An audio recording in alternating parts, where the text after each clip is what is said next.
The world's greatest spiritual teachers from ancient to modern times have shared the view that the deepest truth of our being is not the property of one particular religion or spiritual tradition, but can be found within the heart of each person.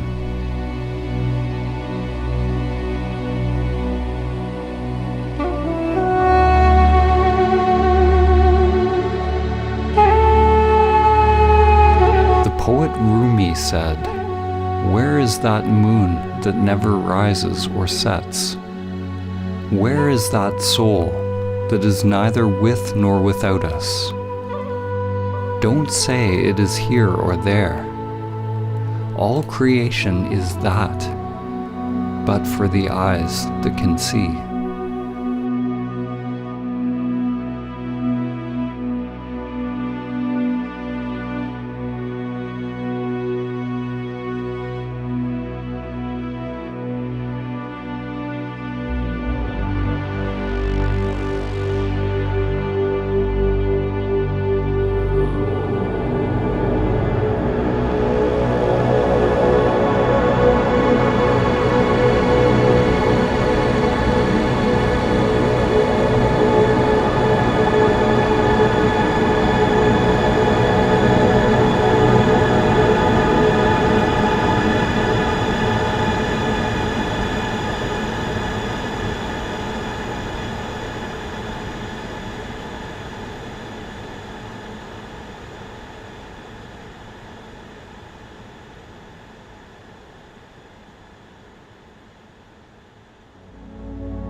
In the story of the Tower of Babel, humanity fragmented into countless languages, beliefs, cultures, and interests. Babel means literally the gate of God. The gate is our thinking mind, our conditioned structures.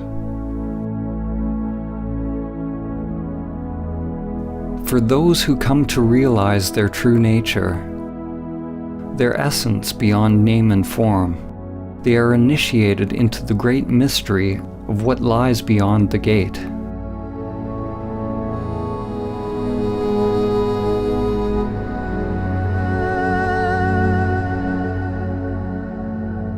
An ancient parable, the elephant parable, has been used to describe how various traditions are actually all pointing to one great truth. A group of blind people are each touching a different part of an elephant, getting a certain impression of what an elephant is. The person standing at the elephant's leg describes the elephant as being like a tree. The person at the tail says the elephant is like a rope. The elephant is like a spear, says the one standing at the tusk. If one touches the ear, it seems the elephant is like a fan. The person touching the side is adamant that the elephant is like a wall. The problem is, we touch our piece of the elephant, and we believe our experience is the only truth. We don't acknowledge or appreciate that each person's experience is a different facet of the same animal.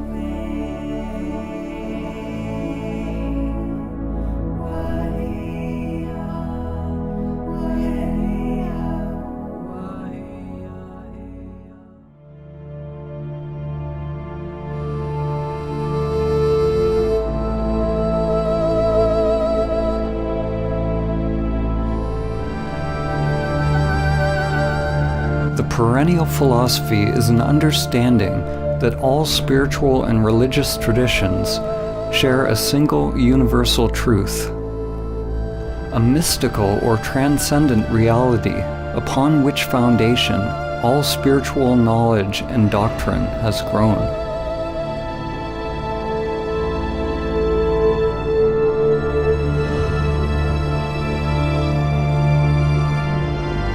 Swami Vivekananda summed up the perennial teaching when he said, The end of all religions is the realizing of God in the soul. That is the one universal religion. In this film, when we use the word God, it is simply a metaphor for the transcendent, pointing to the great mystery beyond the limited egoic mind. To realize one's true self or immanent self is to realize one's divine nature. Every soul has the potential to manifest a new higher level of consciousness, to awaken from its slumber and its identification with form.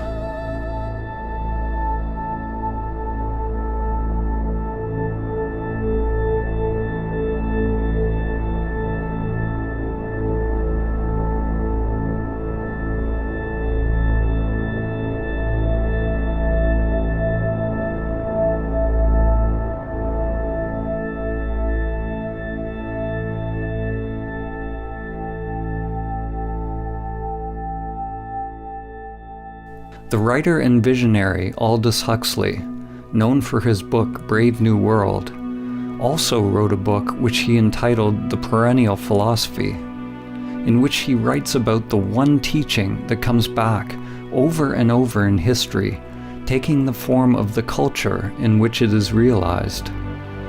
He writes, "The perennial philosophy is expressed most succinctly in the Sanskrit formula, Tat Tvam Asi, that thou art.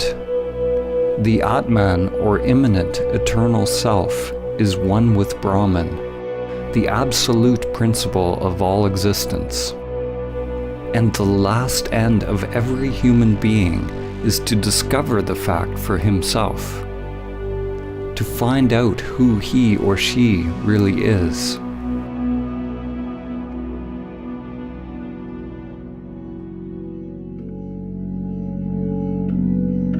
Each tradition is like a facet of a jewel, reflecting a unique perspective of the same truth, while at the same time echoing and illuminating each other.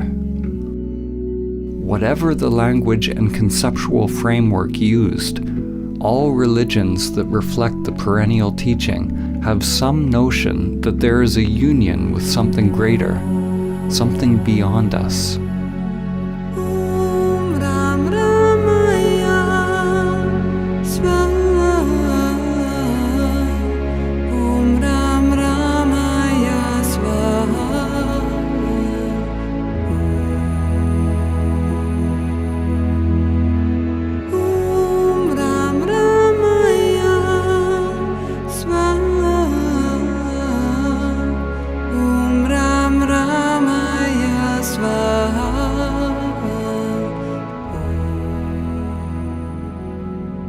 It is possible to learn from and integrate the teachings from one or many sources without identifying a sense of self with them. It is said that all true spiritual teachings are simply fingers pointing to the transcendent truth. If we hold on to the dogma, the teaching, for comfort, we will be stunted in our spiritual evolution. To realize truth beyond any concept is letting go of all clinging and attachment, letting go of all religious concepts.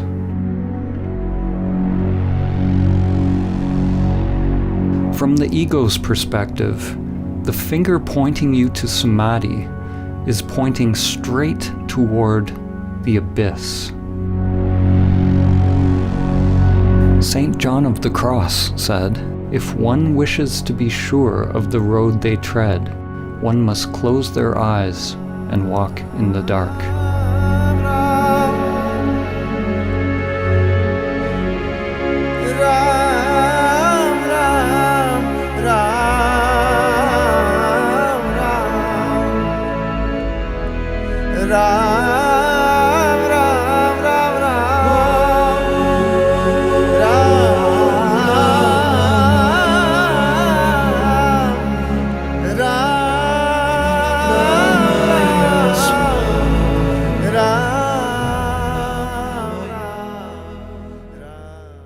Samadhi begins with a leap into the unknown.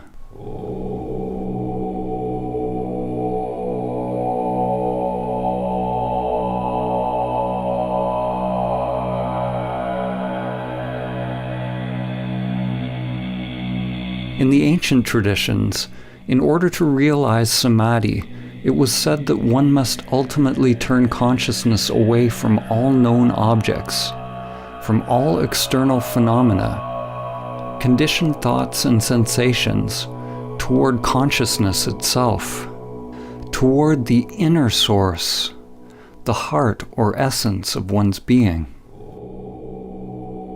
In this film, when we use the word Samadhi, we are pointing to the transcendent, to the highest Samadhi, which has been named Nirvikalpa Samadhi.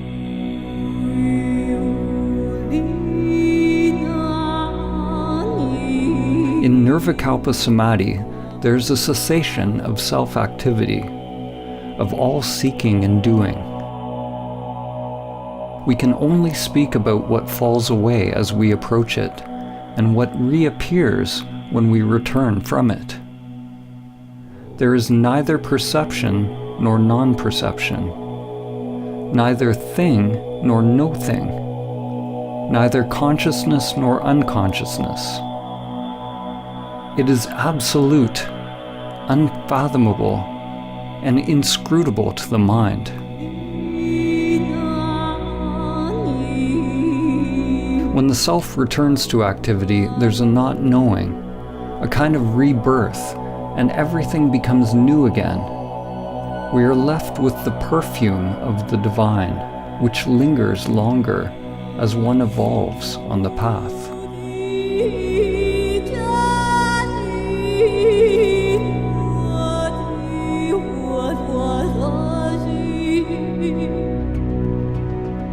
There are numerous types of samadhi described in the ancient traditions, and language has created much confusion over the years. We are choosing to use the word samadhi to point to the transcendent union, but we could have used a word from another tradition just as easily. Samadhi is an ancient Sanskrit term common to the Vedic, Yogic, and Samkhya traditions of India, and has permeated many other spiritual traditions. Samadhi is the 8th limb of Patanjali's 8 limbs of yoga, and the 8th part of the Buddha's Noble Eightfold Path. The Buddha used the word nirvana, the cessation of vana, or the cessation of self-activity. Patanjali described yoga or samadhi as chitta vritti nirodha, the Sanskrit meaning cessation of the whirlpool or spiral of mind. It is a disentangling of consciousness from the entire matrix or creatrix of mind.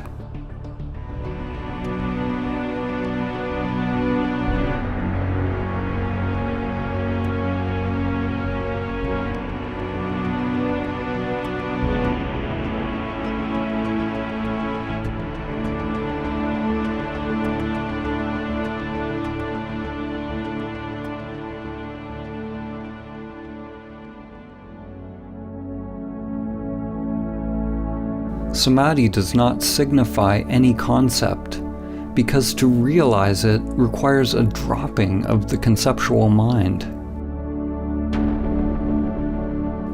Different religions have used various words to describe the divine union.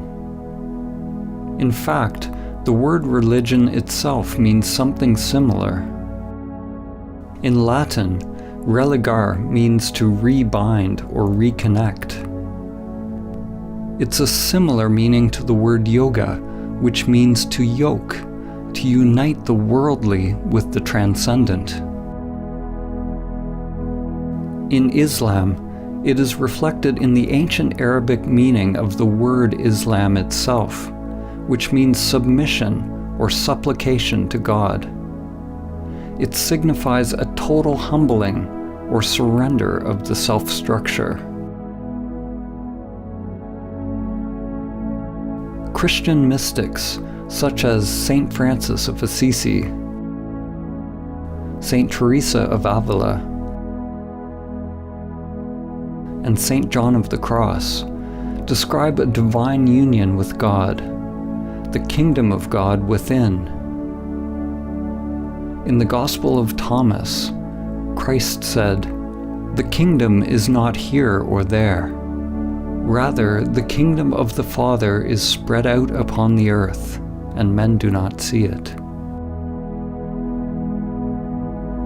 The works of the Greek philosophers Plato, Plotinus, Parmenides, and Heraclitus, when seen through the lens of the perennial teaching, point towards the same wisdom. Plotinus teaches that the greatest human endeavor is to guide the human soul towards the supreme state of perfection and union with the One.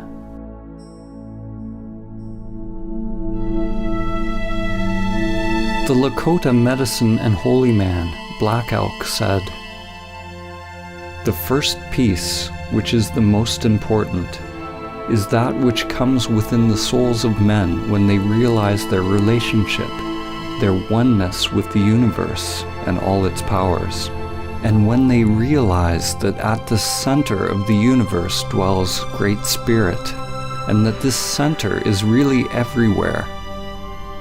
It is within each of us."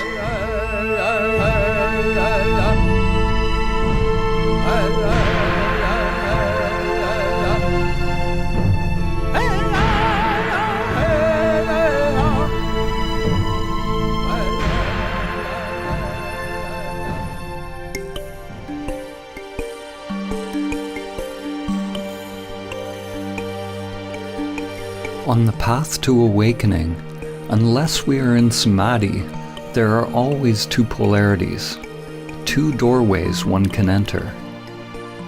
Two dimensions, one towards pure consciousness, the other towards the phenomenal world. The upward current toward the Absolute, and the downward current toward Maya and all that is manifested, both seen and unseen. The relationship between relative and absolute could be summed up in the following quote by Sri Nisargadatta Maharaj. "Wisdom is knowing I am nothing. Love is knowing I am everything. And between the two, my life moves." What is born of this union is a new divine consciousness. Something is born out of the marriage or union of these polarities, or the collapse of dualistic identification. Yet what is born is not a thing, and it was never born. Consciousness flowers, creating something new, creating what you could call a perennial trinity. God the Father, the transcendent, unknowable and changeless, is united with the divine feminine, which is everything that changes.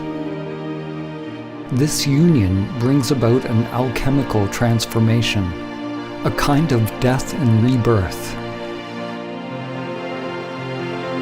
In the Vedic teachings, the divine union is represented by two fundamental forces, Shiva and Shakti. The names and faces of the various gods change throughout history, but their fundamental attributes remain. What is born out of this union is a new divine consciousness, a new way of being in the world. Two polarities inseparably one, a universal energy that is without center, free of limitation. It is pure love. There is nothing to be gained or lost, because it is utterly empty, but absolutely full.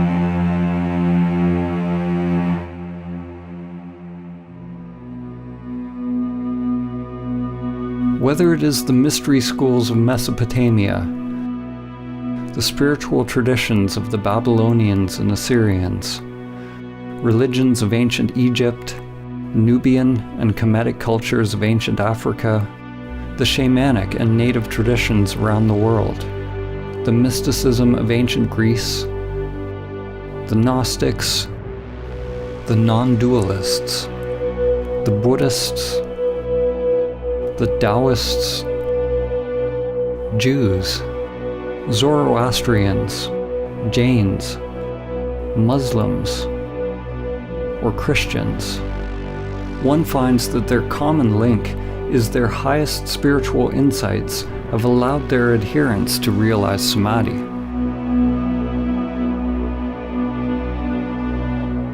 The actual word Samadhi means something like to realize the sameness or oneness in all things. It means union. It is uniting all aspects of yourself. But do not mistake intellectual understanding for the actual realization of Samadhi. It is your stillness, your emptiness, that unites all levels of the spiral of life.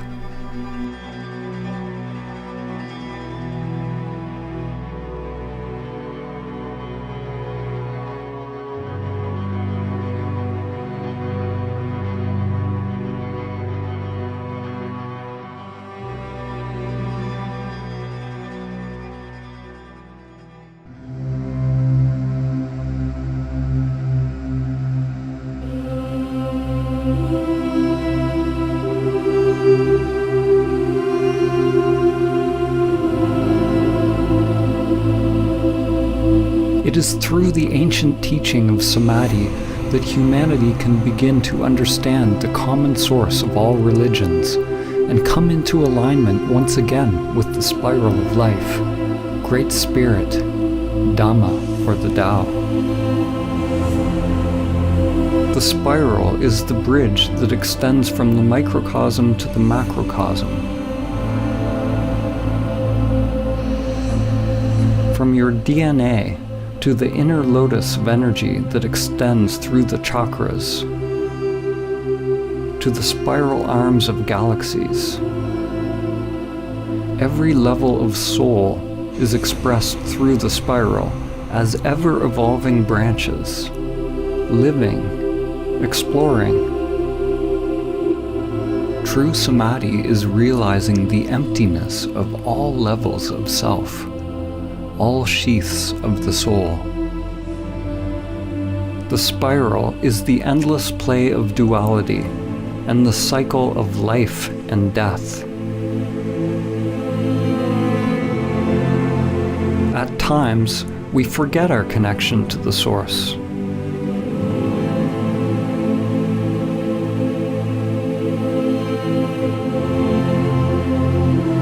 The lens we look through is very small, and we identify with being a limited creature creeping upon the earth, only to once again complete the journey back to the source, to the center that is everywhere.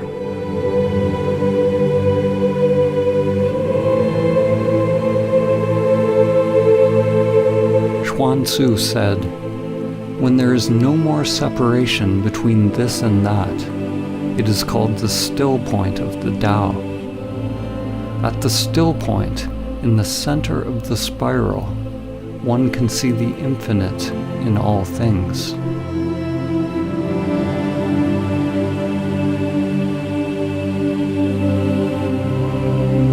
The ancient mantra Om Mani Padme Hum has a poetic meaning. One awakens or realizes the jewel within the lotus. Your true nature awakens within the soul, within the world, as the world.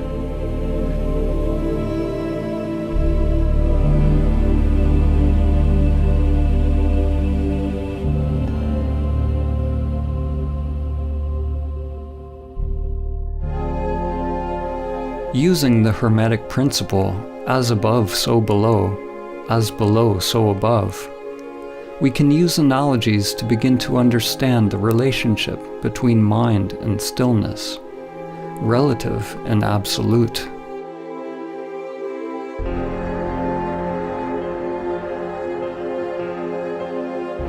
A way to begin to grasp the non-conceptual nature of Samadhi is to use the analogy of the black hole. A black hole is traditionally described as a region of space with a massive gravitational field so powerful that no light or matter can escape. New theories postulate that all objects, from the tiniest microscopic particles to macrocosmic formations like galaxies, have a black hole or mysterious singularity at their center. In this analogy, we're going to use this new definition of a black hole as the center that is everywhere.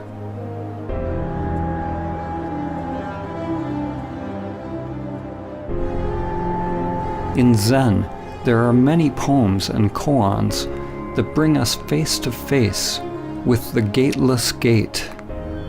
One must pass the gateless gate to realize Samadhi. An event horizon is a boundary in space-time beyond which events cannot affect an outside observer, which means that whatever is happening beyond the event horizon is unknowable to you. You could say that the event horizon of a black hole is analogous to the gateless gate.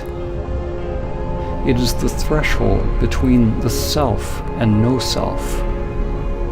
There is no me that passes the event horizon. In the center of a black hole is the one-dimensional singularity containing the mass of billions of suns in an unimaginably small space, effectively an infinite mass, literally a universe in something infinitesimally smaller than a grain of sand. The singularity is something unfathomable, beyond time and space. According to physics, movement is impossible. The existence of things is impossible. Whatever it is, it does not belong to the world of perception. Yet it cannot be described as merely stillness. It is beyond stillness and movement. When you realize the center that is everywhere and nowhere, duality breaks down. Form and emptiness, time and the timeless. One could call it a dynamic stillness, or a pregnant emptiness, within the center of absolute darkness. The Taoist teacher Lao Tzu said, "Darkness within darkness, the gateway to all understanding."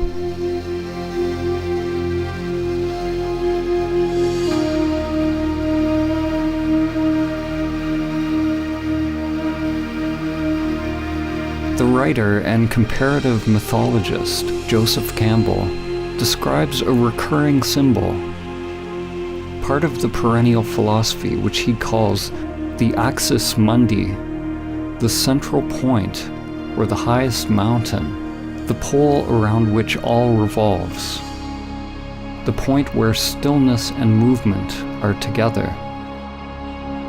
From this center, a mighty flowering tree is realized, a Bodhi tree that joins all worlds.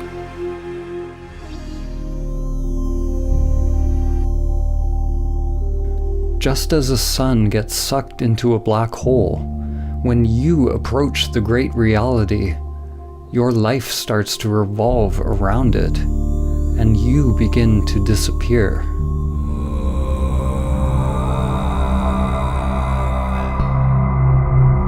As you approach the immanent self, it can be terrifying to the ego structure. The guardians of the gate are there to test those on their journey. one must be willing to face one's greatest fears, and at the same time accept one's inherent power, to bring light to the unconscious terrors and the hidden beauty within. If your mind is not moved, if there's no self reacting, then all phenomena produced by the unconscious arises and passes away. This is the point in the spiritual journey where faith is most needed. What do we mean by faith? Faith is not the same as belief.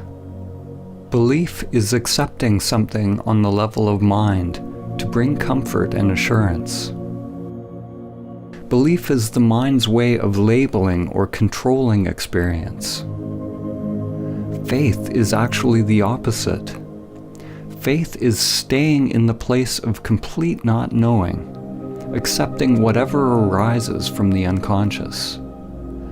Faith is surrendering to the pull of the singularity, to the dissolving or dismantling of the self in order to pass the gateless gate.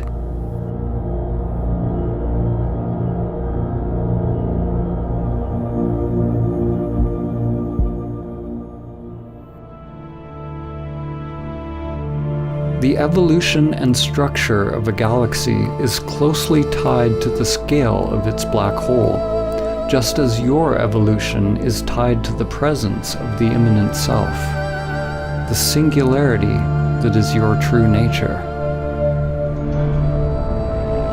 We can't see the black hole, but we can know about it by the way things move around it, by how it interacts with physical reality.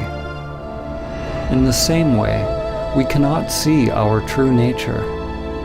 The immanent self is not a thing, but we can observe enlightened action. As the Zen master Suzuki said, there are, strictly speaking, no enlightened people. There is only enlightened activity.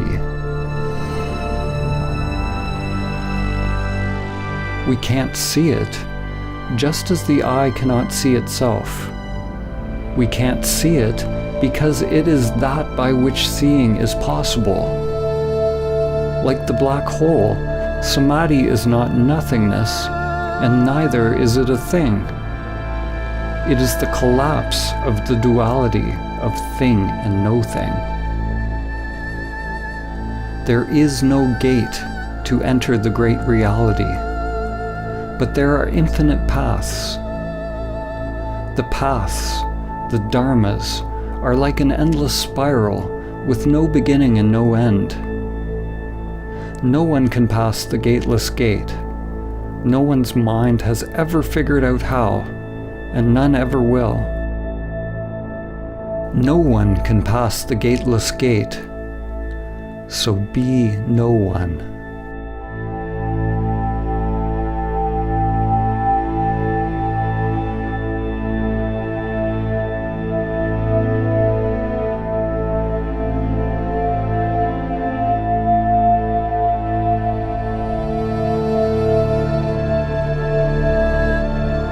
Samadhi is the pathless path, the golden key.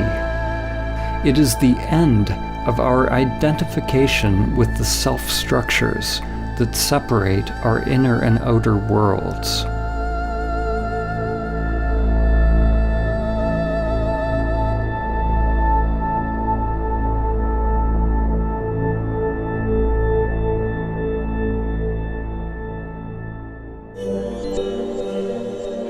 There are many developmental models which describe the layers or levels of the self-structure.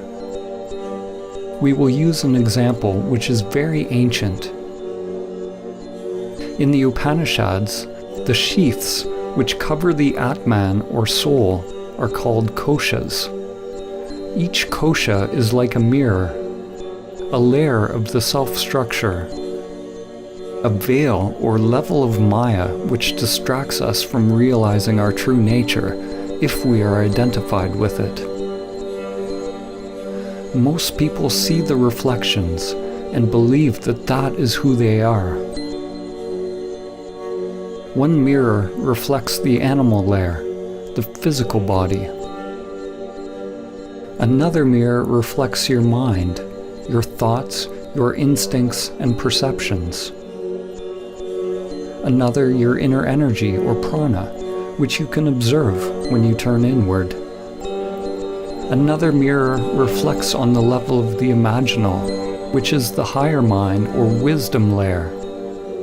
And there are layers of transcendental or non-dual bliss that are experienced as one approaches Samadhi. There are potentially countless mirrors or aspects of self that one can differentiate, and they are constantly changing. Most people have yet to discover the pranic, higher mind, and non-dual bliss layers. They don't even know they exist. These layers are informing your life, but you do not see them. The hidden mirrors actually inform our lives more than the ones that are visible. They are unseen because for most people they are not fully illuminated by consciousness. Like Indra's net of jewels, the mirrors all reflect each other, and the reflections reflect every other reflection infinitely. A change on one level simultaneously affects all levels. Some of these mirrors may be left in the shadows, unless we are fortunate enough to have a competent guide to help us shine light upon them. The truth is, we don't know what we don't know. Now, imagine that you shatter all the mirrors. There's nothing reflecting you back to yourself. Where are you? When the mind becomes still, the mirrors cease to reflect. There is no more subject and object. But do not mistake the primordial state for nothingness or oblivion. The immanent self is not something, but neither is it nothing.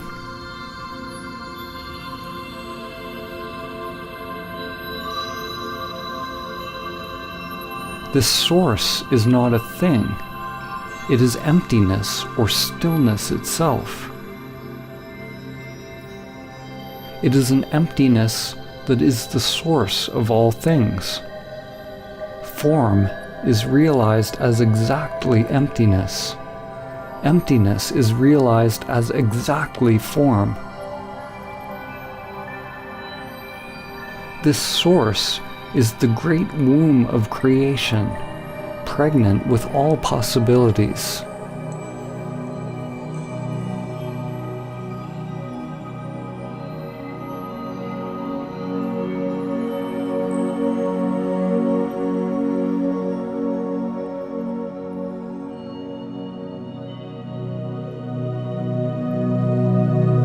Samadhi is the awakening of impersonal consciousness. Just as when you are having a dream, upon awakening you realize that everything in the dream was just in your mind. Upon realizing Samadhi, it is realized that everything in this world is happening within levels upon levels of energy and consciousness. It is all mirrors within mirrors, dreams within dreams. The you that you think you are is both the dream and the dreamer.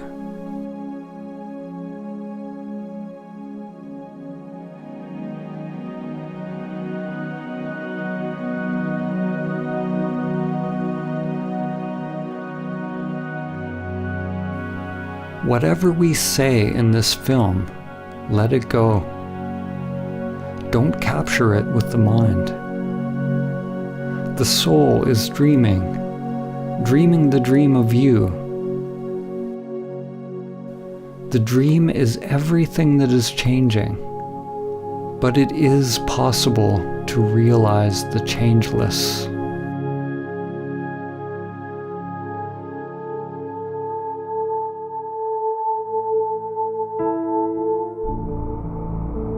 This realization cannot be understood with the limited individual mind.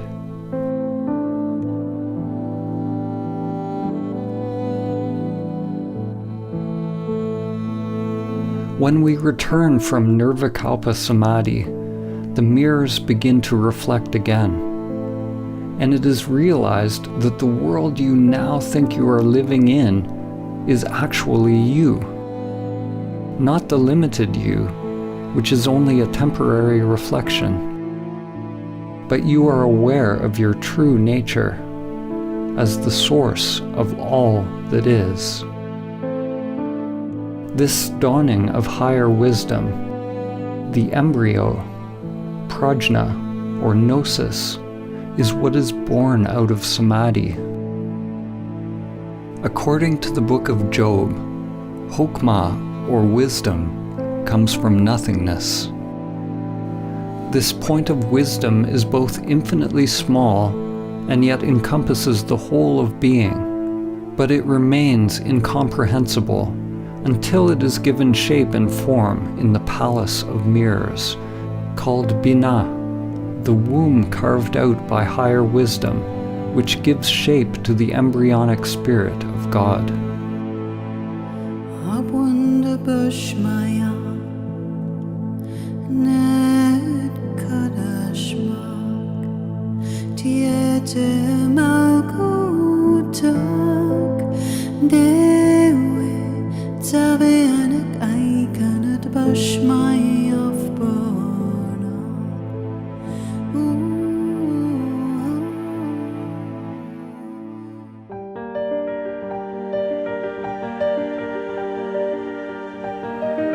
The existence of the mirrors, or the mind's existence, is not a problem. On the contrary, the error or aberration of human perception is that we identify ourselves with it. This illusion that we are the limited self is Maya. The yogic teachings say that to realize Samadhi, one must observe the meditation object until it disappears. Until you disappear into it, or it into you. Although the language in the various traditions is dissimilar, at their root they all point towards a cessation of self-identification and self-centered activity. The Buddha always taught in negative terms. He taught to investigate directly into the working of the self-structure.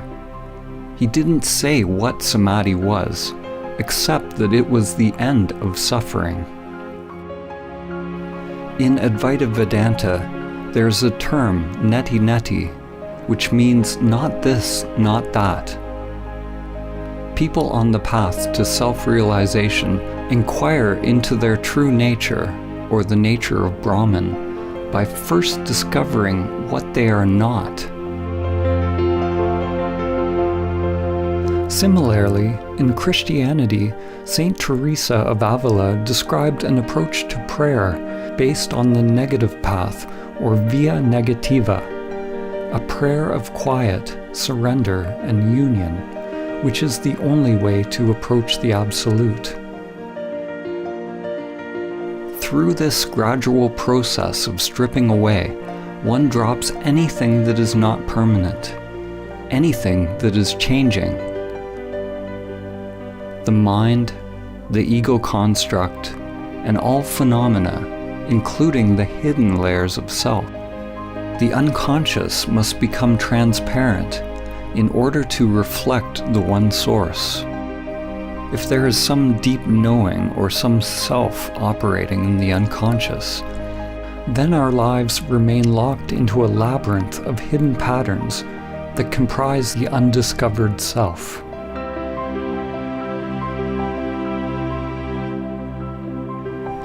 when all layers of self are revealed as empty, then one becomes free from the self, free from all concepts.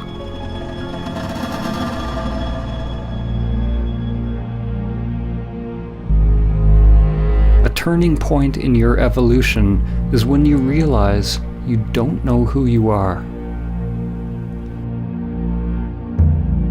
Who experiences the breath? Who experiences the taste?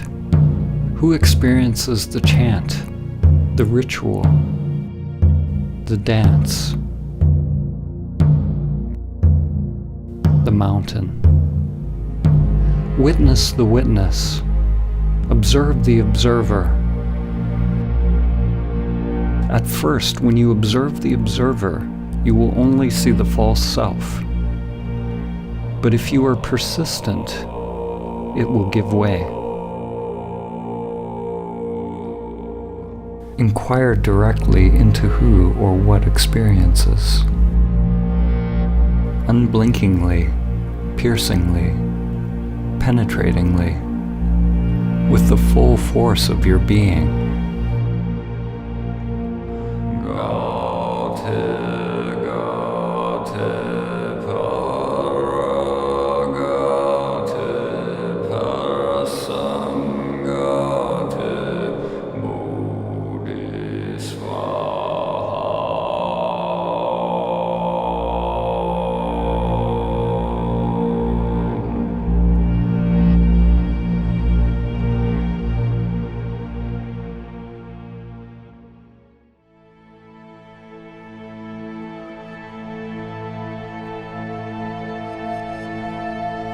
There is no self that awakens.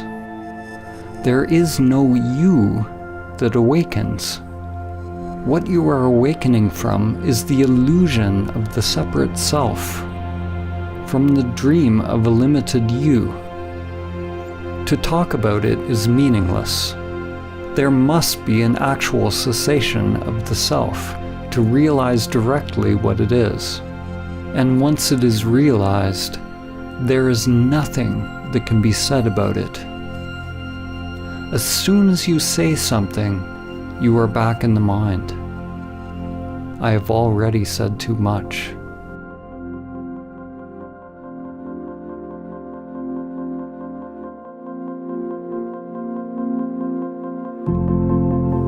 We normally have 3 states of consciousness: waking, dreaming, and deep sleep. Samadhi is sometimes referred to as the 4th state, the ground state of consciousness, a primordial awakeness that can become present continuously and in parallel with the other consciousness states. In Vedanta, this is called Turiya. Other terms for Turiya are Christ consciousness, Krishna consciousness, Buddha nature, or Sahaja Samadhi. In Sahaja Samadhi, the immanent self stays present along with the full use of all human functions. The stillness is unmoving at the center of the spiral of changing phenomena. Thoughts, feelings, sensations, and energy revolve around it at the circumference. But the degree of stillness, or I amness, remains during outer activity, exactly as in meditation. It is possible that the immanent self will remain present, even during deep sleep, that your awareness of I am does not come and go, even as states of consciousness change.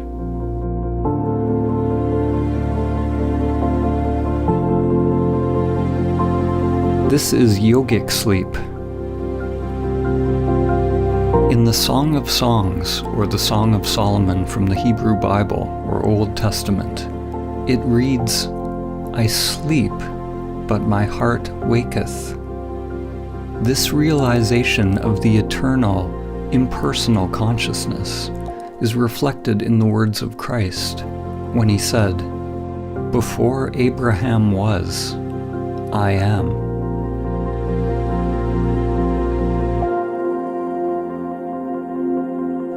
One consciousness that shines through countless faces, countless forms.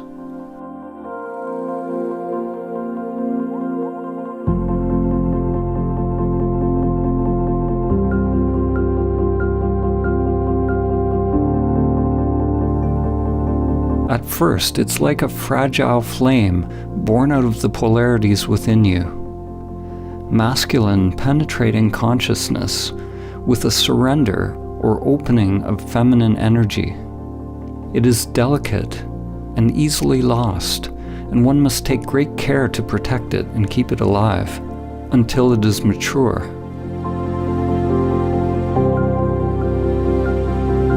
Samadhi is simultaneously a timeless state of consciousness and a stage in an unfolding development process, something organic and growing in time.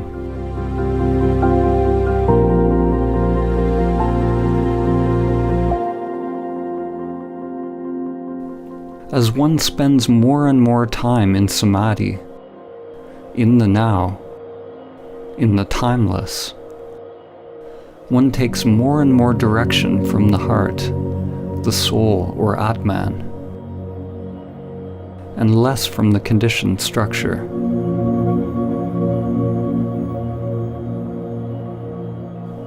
This is how one becomes free of the lower mind, free of pathological thinking. The inner wiring changes. Energy no longer flows unconsciously in the old conditioned structures. Which is another way of saying one is no longer identified with the self-structure, with the outer world of form.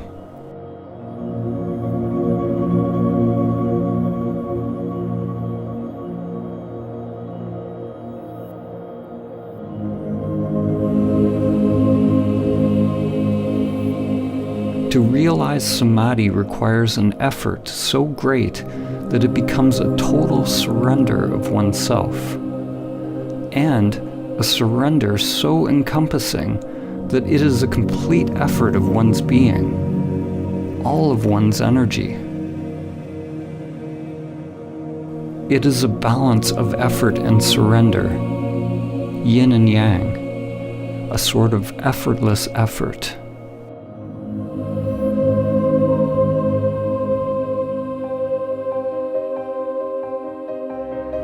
The Indian mystic and yogi Paramahamsa Ramakrishna said, "Do not seek illumination unless you seek it as one whose hair is on fire seeks a pond.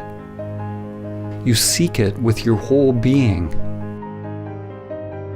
During one's ego-transcending practice, it takes great courage, vigilance, and perseverance to keep the embryo alive. To not fall back into the patterns of the world. It takes a willingness to go against the current, against the inexorable crush of the matrix and the grinding wheels of samsara. Every breath, every thought, every action must be for realizing the source. Samadhi is not realized by effort, nor is it effortless. Let go of effort and non-effort. It's a duality that only exists in the mind. The actual realization of Samadhi is so simple, so undifferentiated, that it is always misconstrued through language, which is inherently dualistic. There is only one primordial consciousness that awakens as the world, but it has been obscured by many layers of mind. Like the sun hidden behind the clouds, as each layer of mind is dropped, one's essence is revealed. As each layer of mind is dropped, people call it a different Samadhi. They give names to different experiences or different types of phenomena.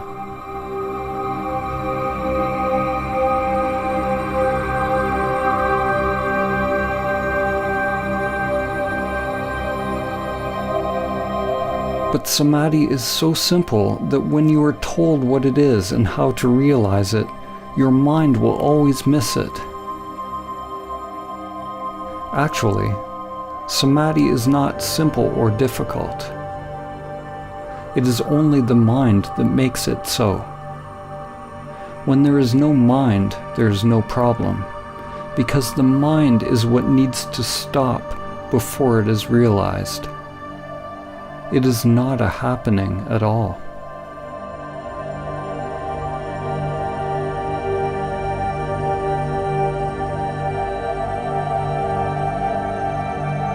The most concise teaching of Samadhi is perhaps found in this phrase: be still and know.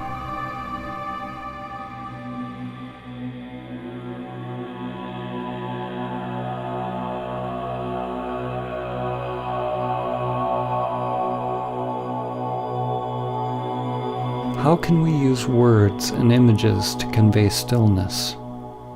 How can we convey silence by making noise? Rather than talking about Samadhi as an intellectual concept, this film is a radical call to inaction, a call to meditation, inner silence, and inner prayer, a call to stop.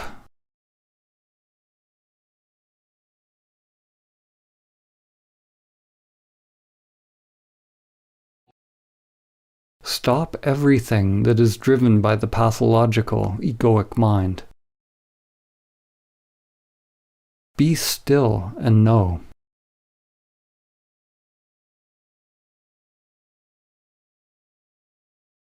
No one can tell you what will emerge from the stillness. It is a call to act from the spiritual heart.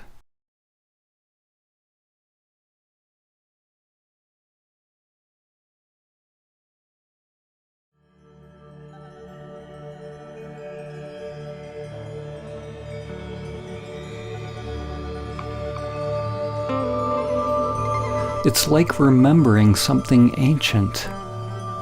The soul wakes up and remembers itself. It has been a sleeping passenger, but now the emptiness awakens and realizes itself as all things.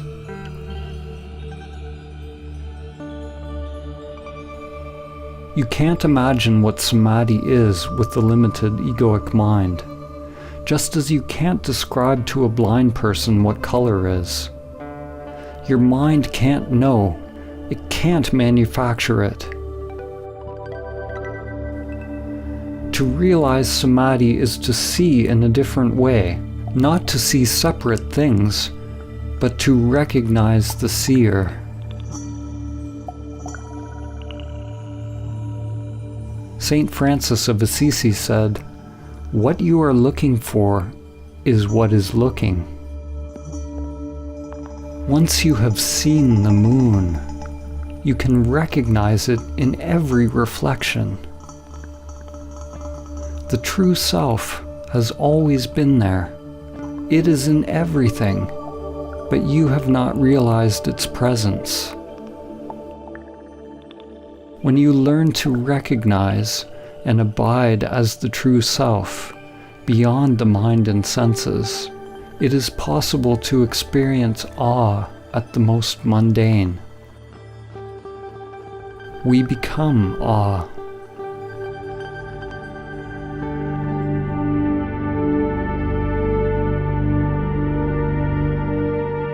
Do not try to be free of desires, because wanting to be free of desires is a desire. You can't try to be still, because your very effort is movement. Realize the stillness that is always already present. Be the stillness and know. When all preferences are dropped, the source will be revealed. But do not cling even to the source. The great reality, Tao, is not one, not two. Ramana Maharshi said, "The self is only one. If it is limited, it is the ego. If unlimited, it is infinite and the great reality."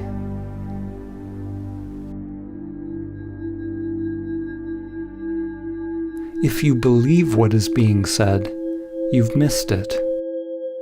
If you disbelieve, you've also missed it.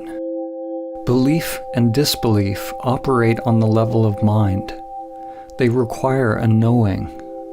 But if you enter into your own investigation, examining all of the aspects of your own being, finding out who is doing the investigating, if you're willing to live by the principle, "Not my will, but higher will be done," if you're willing to travel beyond all knowing, then you may realize what I've attempted to point towards. Only then will you taste for yourself the profound mystery and beauty of simply existing. There is another possibility for life. There is something sacred, unfathomable, that can be discovered in the still depths of your being, beyond concepts, beyond dogmas, beyond conditioned activity and all preferences. It is not acquired by techniques, rituals, or practices. There is no how to get it. There's no system. There's no way to the way.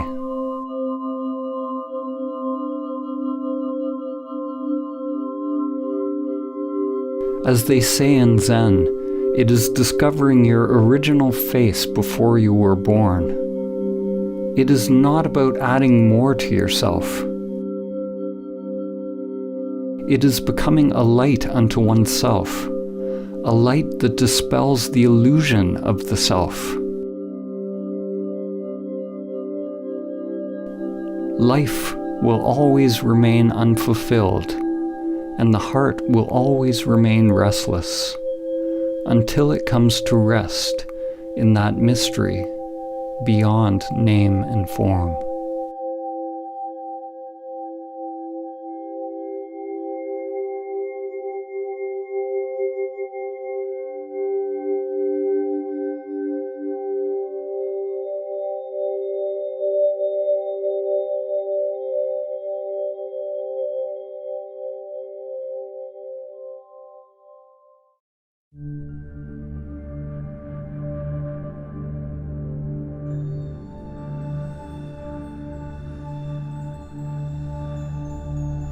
Om Shri Lakshmi Swaha Swaha.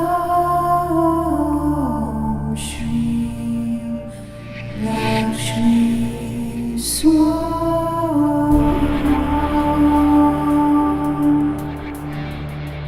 Om Shri Lakshmi Swaha.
Om